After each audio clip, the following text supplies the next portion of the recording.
Hello and welcome to Women in Mobility, a series where women leaders, entrepreneurs, and professionals talk about their leadership journey and get insights for future women leaders on how they excel in their professions. Today, we have a special guest who is leading the change from the front, Ms. Sulaja Feroza Motwani, co founder and CEO of Kinetic Green Energy. Welcome to the show. Hi, very happy to be here. First of all, I would like to understand what is your leadership mantra and what is that one piece of advice you would like to give to young women professionals?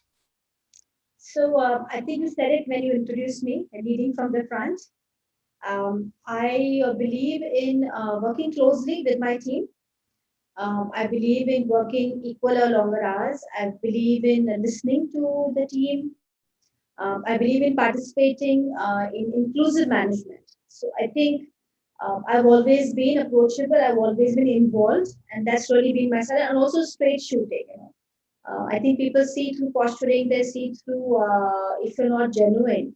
So sincerity, being straightforward, and working closely is how I've always tried to grow the business and grow myself also as a professional. I think that a lot of people have amazing ideas that they can contribute, Right. and if you're a good listener, then certainly it also contributes to your own growth and allows you to remain as up to date as possible with the new trends, with new ideas.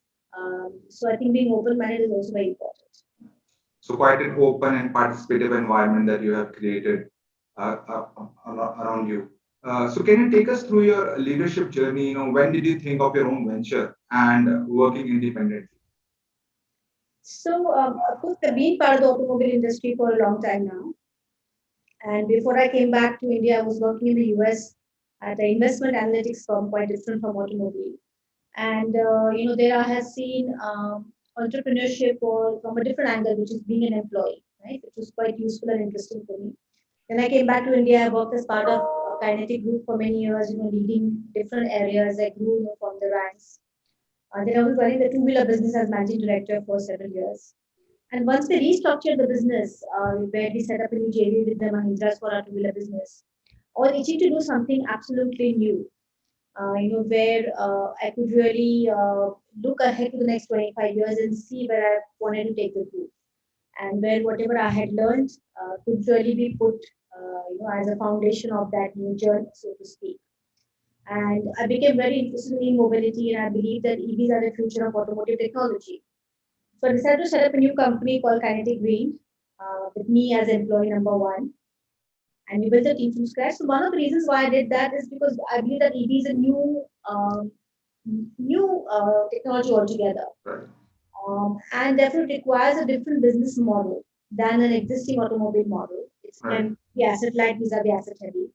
Right. It also requires you to believe in this idea because when you are seeing 99% of these vehicles on the street being ICE vehicles, that 1% you can be passionate about it only if you're committed and if you totally believe in it. Right. So I thought that a team which is a believer in this needs to really lead this change, this disruption.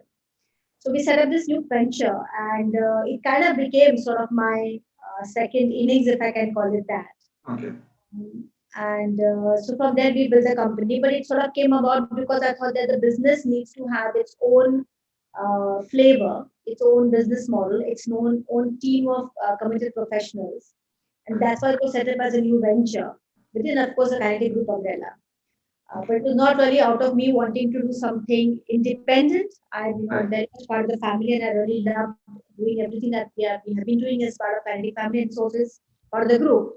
But the venture needed independence. I would put it that Okay. So, what were the challenges you faced in your early days when you took up this initiative of establishing your own company and working independently? So, of course, let's talk about the sector, right? I Right. mean, we're talking now in 2021 when e-mobility has come a long way. There are many more believers today than non-believers. There are many more people in the ecosystem working to take this technology ahead, whether it's charging companies, battery companies, OEMs, service providers. Government policy has become favorable. But back in 2014, there really it was really extremely nascent even globally. You had a Tesla really as a green shoot of automotive, e world, you can call it that way. but there was very little that was happening in our country. In many other countries also it was very formative. Right. Battery prices were $800 per kilowatt hour. Today they are $150 per kilowatt hour. So it was very expensive.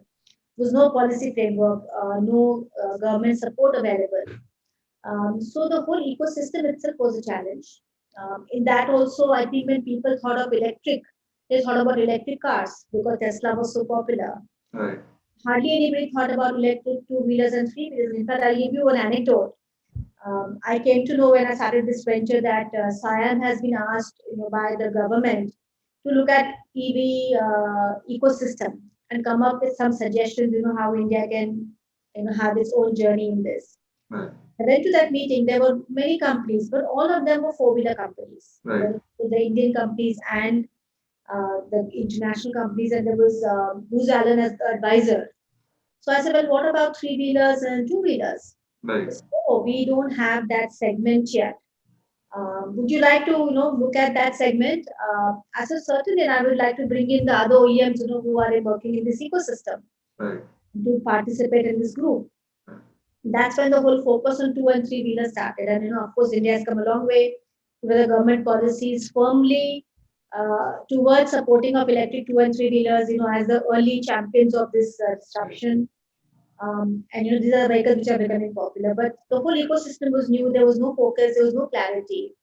And this was one. Secondly, setting up technology also was a challenge because again there was hardly any technology available for electric vehicles in the country. So I actually participated in a project, not project, I would say, in a program called NIMITLY, Millennium Technologies of CSIR. And they were keen to look at electric vehicles as a new millennium technology. Okay. A project there to develop an electric three-wheeler. Mm-hmm. CSIR's two labs, CMERI and SICRI as our partners. And that's how the technology development began. SICRI had some help they gave us for testing batteries. CMERI worked with us on the powertrain. And that's how we really began the project really ground up. Okay. Third, of course, was talent, finding people, in the space. Their Carnegie Group legacy really helped me. Some of our team members who had been part of our family were interested in this venture. They probably had, some of them had moved to, like, let's say, another company which was doing something in electric vehicles. I really put the team back, from Right. ground zero. Right. And last, of course, also is business model, innovation, marketing.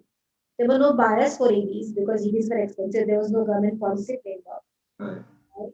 Individual customers not coming forward and buying electric vehicles because it's a new product. It's there's not that much finance support was not available. So we decided to find innovative ways to market the products, and we went through this government welfare schemes or social marketing as a route, where we tried to put EVs, as a means of livelihood for the poor, for the women, for the unemployed, and participate in many of the government programs, with different ministries to put initial vehicles on the road. Okay. So I think it's been a journey of innovation from technology, from thought process to business model to marketing. And I also did a lot of work, myself to help in the government policy formation contribution. Right. Sort of being available at all times, to work with very many forums which were being Right. created to really bring about awareness and help evolve a policy. Right. So all these I think have been the key challenges. Okay. And talking about on the personal front, like in when we were starting as a leader, so what were the challenges? Like, was there any acceptance from your team members, and how it was, and how are you currently nurturing women leaders in your organization? Okay. So entrepreneurship itself is challenging. People think it's exciting to have your own business, but I tell everybody that become an entrepreneur only if you are, very self motivated.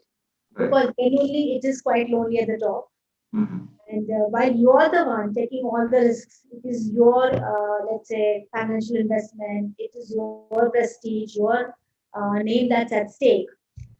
And while all the problems come to you, as the final solution provider, but you are still the one taking maximum stress.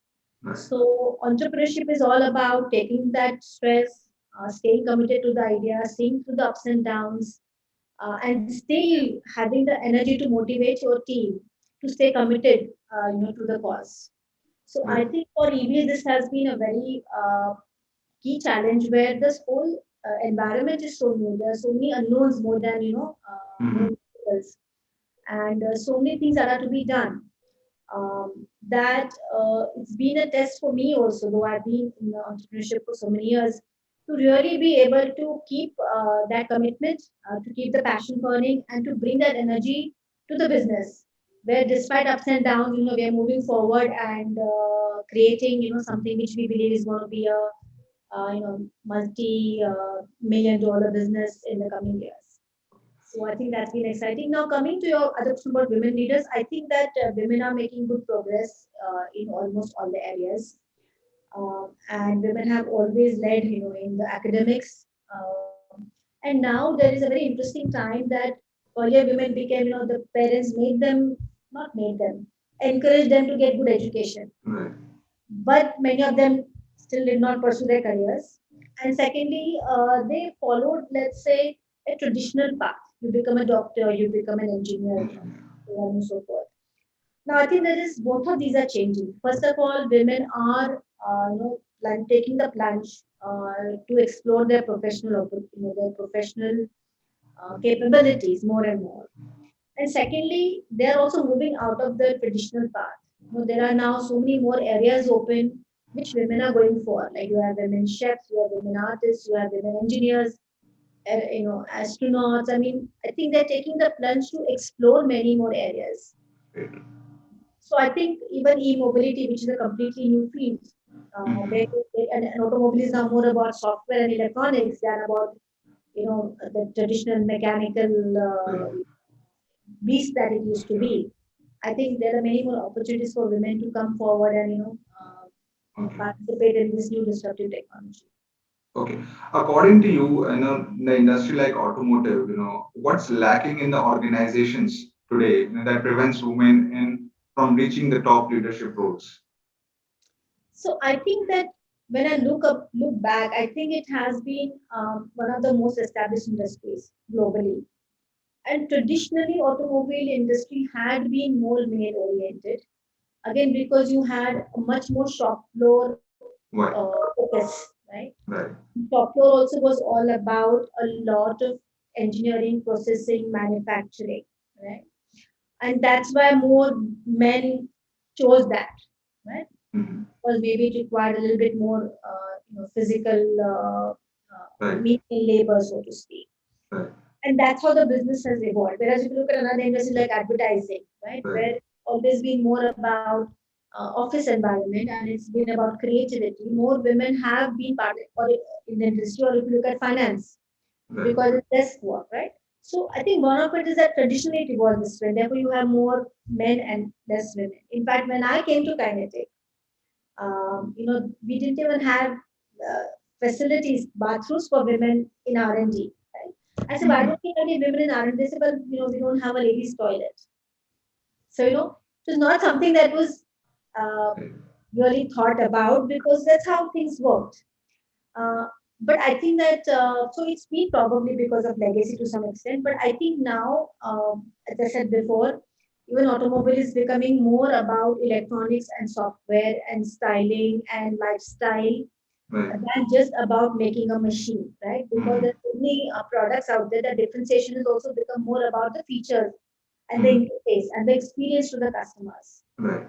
And even manufacturing of EVs, for example, is asset light. You don't have a lot of physical processes. So I think that we are seeing and we should see more and more women.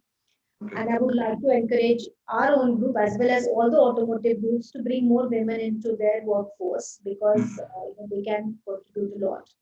So, Okay. One last question, what is your vision on future of mobility? so certainly we are in a very disruptive phase. I think, of course, this is known that the way we move is changing. And as a typical buzzword, mobility is becoming more connected, it's becoming electric, and it's going to become autonomous. Right. For example, my son, who is now 19 years old, he doesn't even really care about buying a car. He's like, well, I'll just Uber it. Right. How we thought about having a car and parking the car and maintaining the car and that being like a important asset to own. Right. The younger generation is no, it's just a means to get from place A to place B, and there are so many other things that interest them. Right. So this is a big change that's coming in the younger generation, which is that mobility is more about getting yourself or the things that you want from place A to place B. It Correct. necessarily does not have to be a physical experience, where you participate directly. And I think this mindset is going to change things. That is going to lead to the whole autonomous driving and to EVs, because EVs are like tablets on wheels.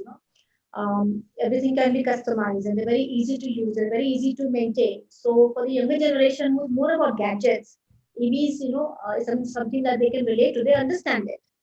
And connected because the whole world is now connected. Right. You're operating in an environment which is so collaborative, and so I would say multi-dimensional. So I think certainly mobility is undergoing a massive change led by electric vehicles and the Connected. techniques like connected vehicles and ride-sharing platforms and all of that. And where owning a car is no longer an experience that people are looking to cherish, but it's more about getting from place to place. So it's a difference in mindset. Difference in minds. Um, and then, of course, technology is going to bring many more, I would say, ways that we think that will make a change. Think of how we transport ourselves. For example, when we think earlier, when we thought about going to, let's say, a city like Nagpur, you'll book a flight ticket, then you'll book a car, then book a hotel. So you did this multiple things. But because of now the whole digital platform, you'll end up being able to book the entire experience on a click of a button. Order. So by simply having your profile in the system, looking at the through AI, your travel patterns, you'll Right. be able to book the entire experience from traveling to the local commute to the hotel to whatever else you need, at the touch of a button. So I think that's also changing mobility, and you may be using modes of transport which you never earlier considered, but because they're most efficient, you'll end up using them. So I think these are the key changes that I see. Like being a woman leader, how are you managing your personal and your professional work?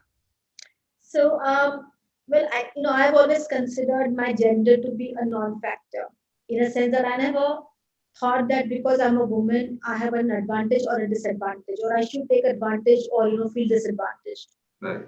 I work as sincerely as hard as any other professional. Um, I always tell, when I'm asked a question, even when my baby was born, on the fourth day I was back at work. I work equally long hours as my male counterparts do. So I have always worked, without considering a gender as a factor. I've worked hard as any other male professional, right? So for me, my work is priority, and it's been a great part of my life.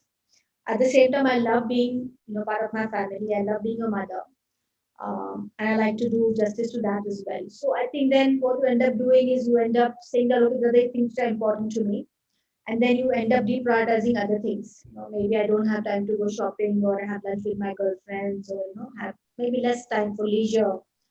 So you end up having to being able to balance your life around what is important and prioritize your 24 hours of the day in doing what is important to you. For me, for example, even fitness is important.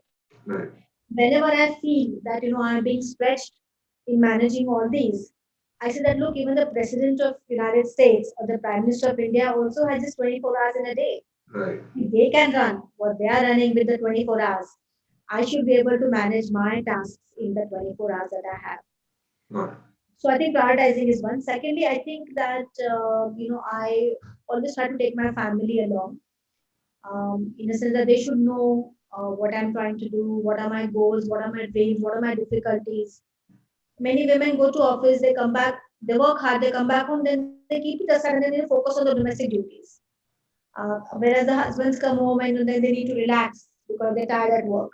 But even the woman is tired at work. And this is probably because the woman is not talking about the fact that she's equally tired or the fact that she's had a good day or a bad day. So I think that we try to be superwomen, and that's not always possible because then you're going to be super exhausted. So I think in communicating and setting sort of the ground for what you are going through as a professional at home is also important in order to get some kind of relief, if I can call it that, or support. Right. A practical approach there I have, but mostly it's about prioritizing and allocating my time to what's important to me. Okay. Thank you so much, ma'am. And Yeah. we'll conclude this part here.